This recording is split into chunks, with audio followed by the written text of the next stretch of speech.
Welcome to today's scripture reading with the Ayaba, Yashar-Jasher Chapter 27.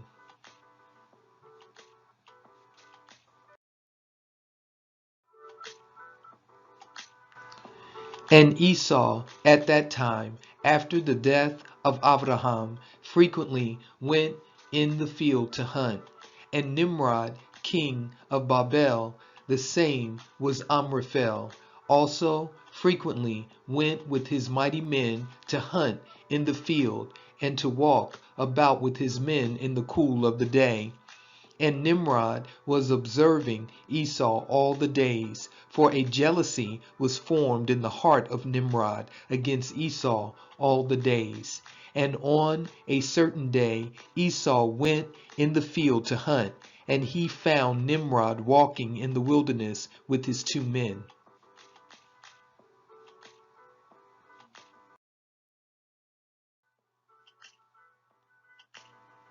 And all his mighty men and his people were with him in the wilderness, but they removed at a distance from him, and they went from him in different directions to hunt. And Esau concealed himself from Nimrod, and he lurked for him in the wilderness.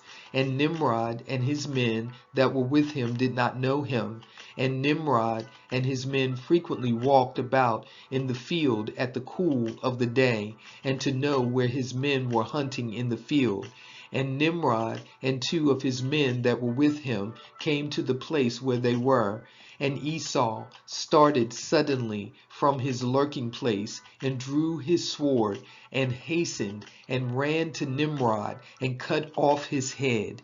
And Esau fought a desperate fight with the two men that were with Nimrod. And when they called out to him, Esau turned to them and smote them to death with his sword.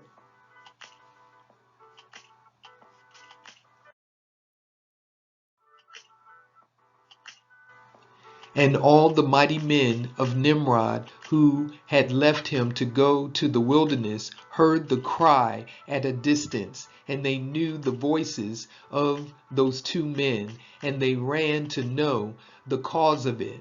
When they found their king and the two men that were with him lying dead in the wilderness. And when Esau saw the mighty men of Nimrod coming at a distance, he fled and thereby escaped. And Esau took the valuable garments of Nimrod, which Nimrod's father had bequeathed to Nimrod, and with which Nimrod prevailed over the whole land, and he ran and concealed them in his house.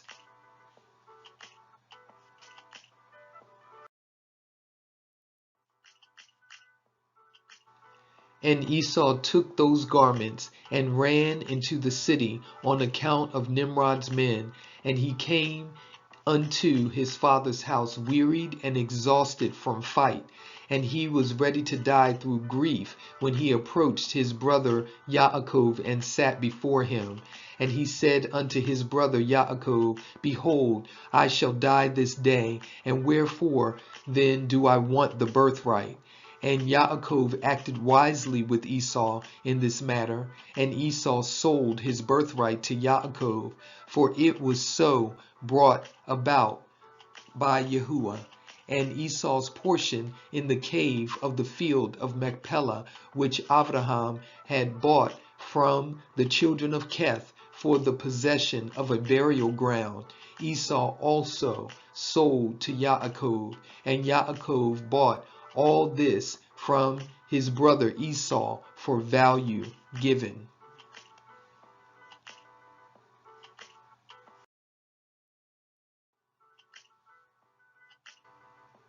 And Yaakov wrote the whole of this in a sefer, and he testified the same with witnesses, and he sealed it. And the sefer remained in the hands of Yaakov. And when Nimrod the son of Cush died, his men lifted him up and brought him in consternation and buried him in his city. And all the days that Nimrod lived were 215 years, and he died.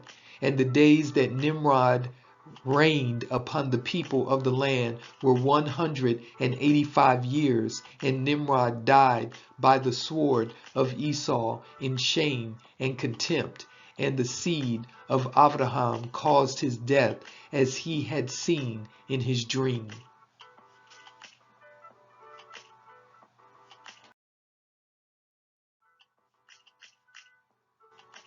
And at the death of Nimrod, his kingdom became divided unto many divisions, and all those parts that Nimrod reigned over were restored to the respective kings of the land, who recovered them after the death of Nimrod. And all the people of the house of Nimrod were for a long time enslaved to all the other kings of the land. Thank you for watching today's scripture reading with the Ayaba, Yashar-Jasher Chapter 27. And with that, I will leave you with Shalom.